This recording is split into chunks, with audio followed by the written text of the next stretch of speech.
This is the venison that we had left over from when we did the venison stew.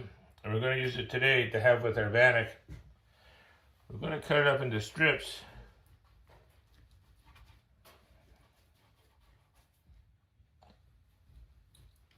And lightly season it with a little bit of pepper and some garlic powder.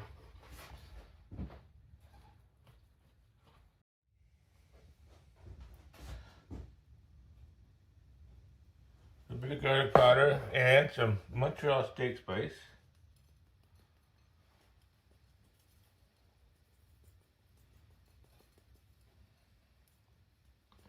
This is going to be really delicious with that bannock.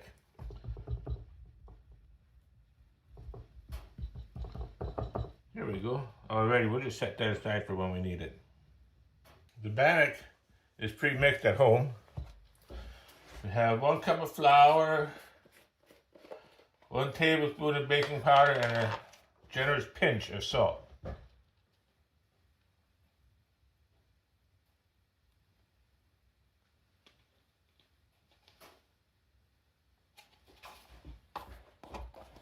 Now to that, we're just going to add a little bit of olive oil. Not quite a tablespoon. Here we go. And we're going to mix that up really well.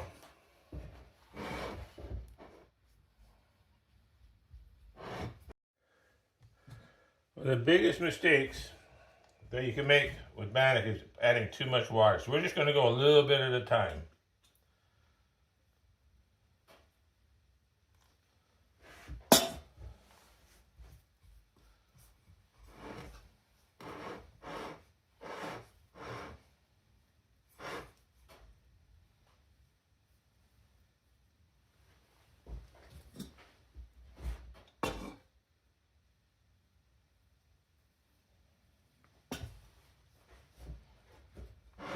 Doesn't hurt to have a little extra flour kicking around for when you do add too much. And if you've never made bannock before, I can pretty much guarantee that you're going to add too much. And I learned that the hard way.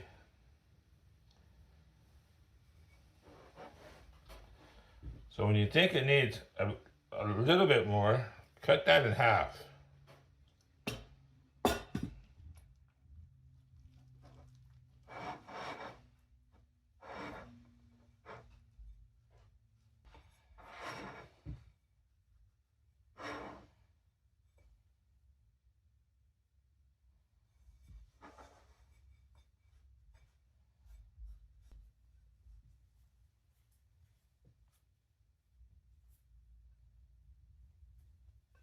I'm going to put a little bit of flour on the table, on the countertop. I'm going to work it.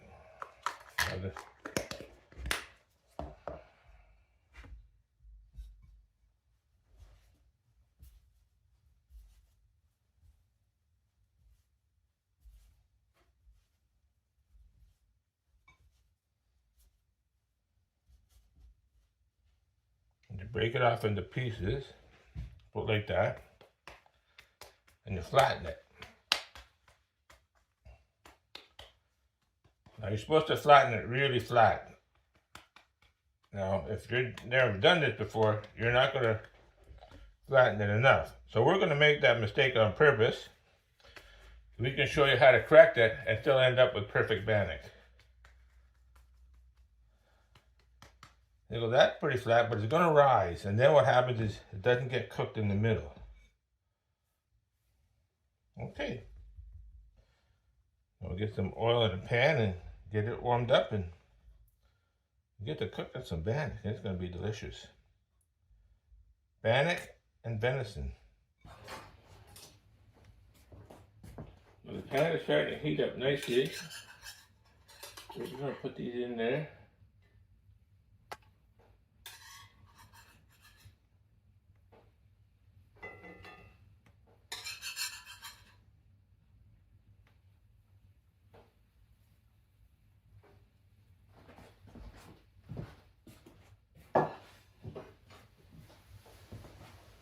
been better if it was just a little bit warmer, but we made a commitment, so we're going to have to go with what we have. There we go. It's starting to cook now. Now these are going to rise, and they're going to rise just a little bit too much. So when we cook them on both sides, they're going to be a nice golden brown. Now, this is what you're going to do as your first time cooking bannock. The middle is not going to be cooked.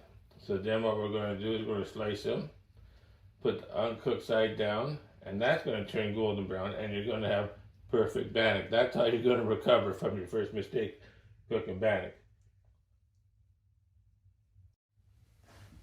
It's just about perfect.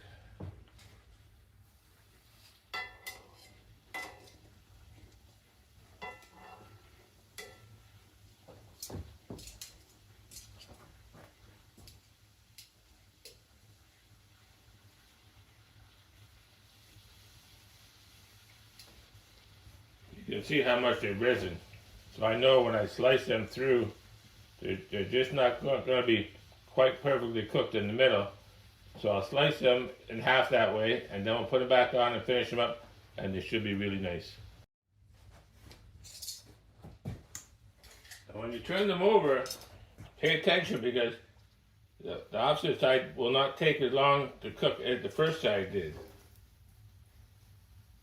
Those are really nice color. And we're going to enjoy this meal. But first we're going to cut them in half, and then we're going to show you that they're probably not cooked in the middle. I'm a little bit surprised because these are almost cooked. But we're just going to finish them off. It's not going to take long.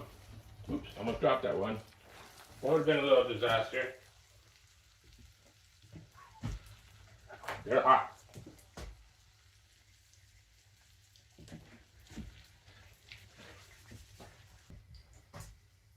Now this side is really going to cook fast, so you have to pay attention.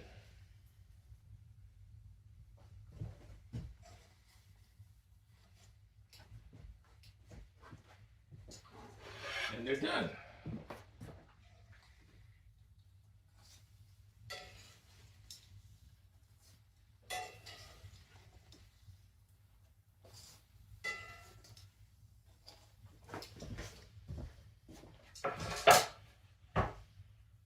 Well, I know what you're thinking. Is it gonna cook bacon? Why not? Just a couple of little pieces. Because that's all we gotta do.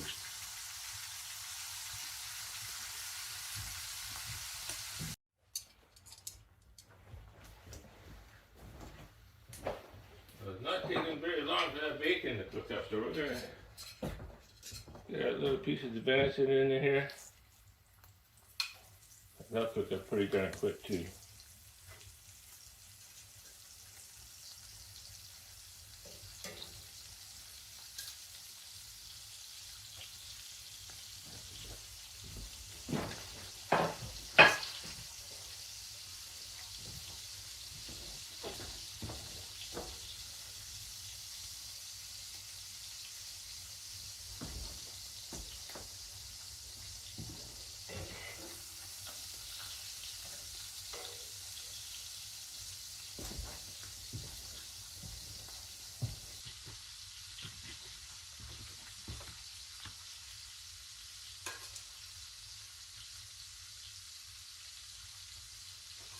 And that should be just about it.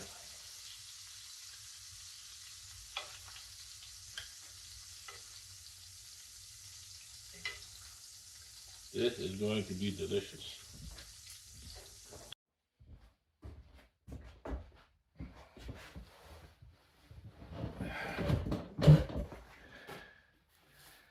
We are ready to enjoy our bannock.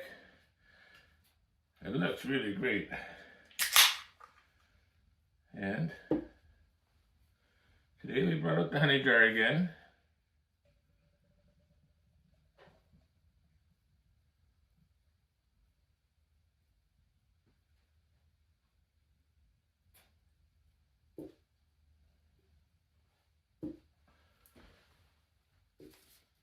There.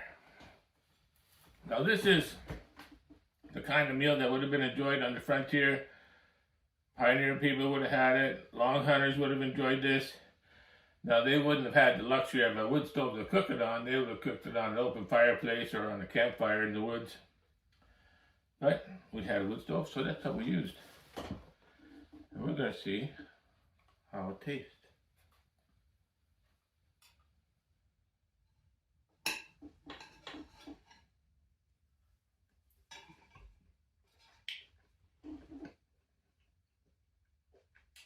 The venison does not disappoint. It never does.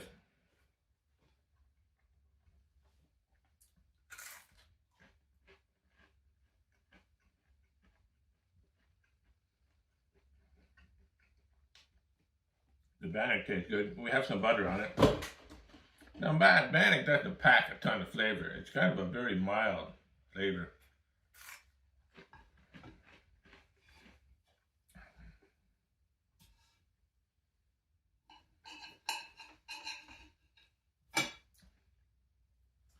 A meal fit for a king, or some frontiersman, or longhunter, or pioneer, or packgammon at the cabin.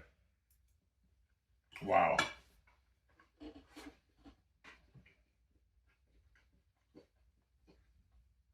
I know I always say that when I cook these meals out here. But really simple meals prepared properly taste fantastic. They just do.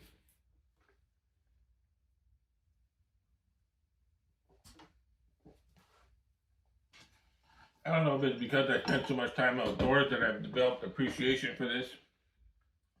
I know most of you guys probably have too.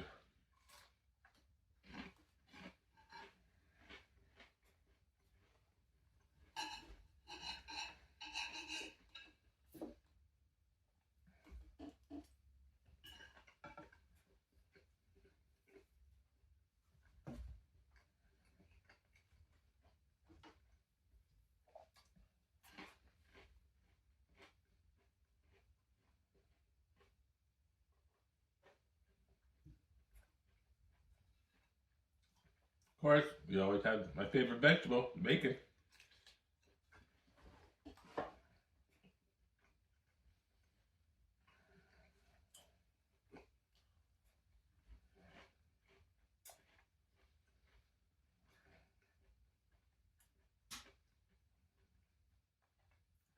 Now today, we cooked the bannock as plain and simple as you possibly can. This morning I thought, well, what if I put an egg in it? Okay, what if I put some cinnamon in it? We had some garlic bread with our supper the other night. And I thought, what if I put some garlic powder in it? So when it comes to cooking bannock, there are tons of options. Your imagination is where your limit is. Whatever you can think of to put in it, it's probably going to taste better. One thing I thought about cooking with it was some Saskatoon berries, June berries, or service berries. They're all the same thing, just 3 different names for the same berry. I don't know if you've ever had those berries, but they are really sweet. And that would taste phenomenal. Of course, you can just cook them plain like this and have some kind of strawberry or raspberry jam or some kind of marmalade. The options are limitless. They're just the vessel that will hold flavor, and they taste pretty good all by themselves.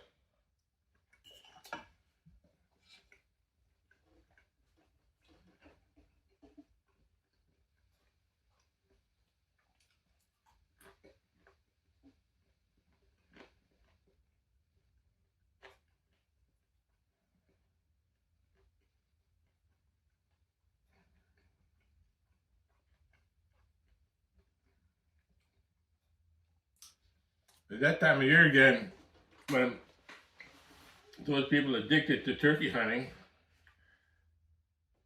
I started to look forward to it. As I mentioned in my last video, I'm sort of looking and seeing how I can get a trip down to Kentucky in the Pioneer Weapons area of the Daniel Boone National Forest. I know the area fairly well. I've hunted there quite a bit, but it's a long drive. One day I'm going, one day I'm not. But I'm driving my wife crazy watching YouTube videos on turkey hunting, as I think most guys are this time of year. And the guys who put out those videos, they're relentless. They put out new ones every day, and I have to watch them. It's my job.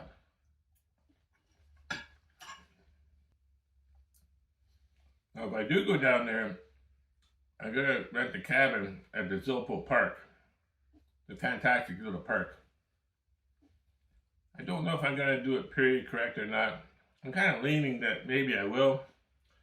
It might be my last chance to get to play in some old growth big timber.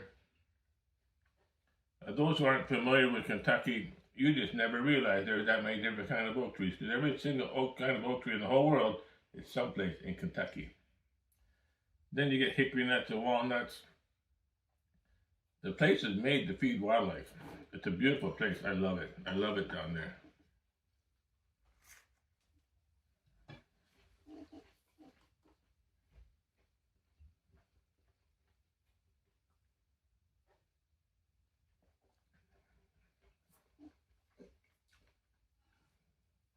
If I go, and I probably will, I'm going to take 2 guns, 2 flintlocks. I'm going to take my 20 gauge with the Coleraine turkey choke barrel. And we got a 54 caliber smoothbore that I might take down as well.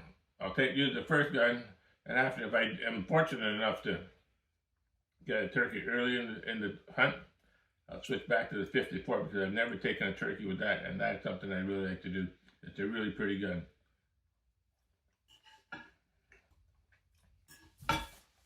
I'm just going to finish this a little bit up, tidy up some dishes, and then, you know, we're going to break out the dessert. Our little bit of dessert. Kind of a silly tradition that we started here with our wood stove cooking. Once we started, I guess we have to keep going.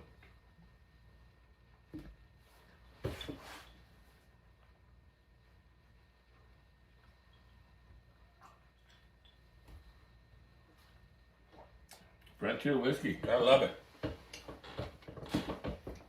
Now that meal that we just finished here, I would imagine that every frontiersman, every pioneer, every longhunter, every mountain man that helped explore this continent probably had the exact same meal.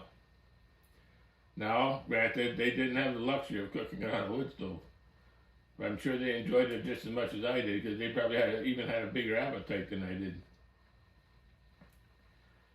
One common thread that if you go back and look at some of my other videos, it's just really simple food, cooked very simple. All you have to do is take the time to enjoy it. Now maybe you don't have a cabin. Maybe you can't get out in the woods to have a campfire. Maybe the weather sucks and you're stuck inside. That doesn't mean you can't do it at home. Get out a frying pan. It doesn't have to be cast iron. It can be any fry pan. Cut some strips of meat. It can be pork. It can be beef. It can be venison. It can be anything. And doesn't hurt to add a little bacon. That and a little beverage. Sit down someplace that's nice and quiet. And just savor it. And it'll take on flavor that you never even knew existed. All you have to do is take the time to enjoy it. Take the time to don't be in a rush. So even if you can't get to a cabin or to a campfire in the woods, doesn't mean you can't do this. I hope you enjoyed the video. Thanks for the visit. We'll see you again soon.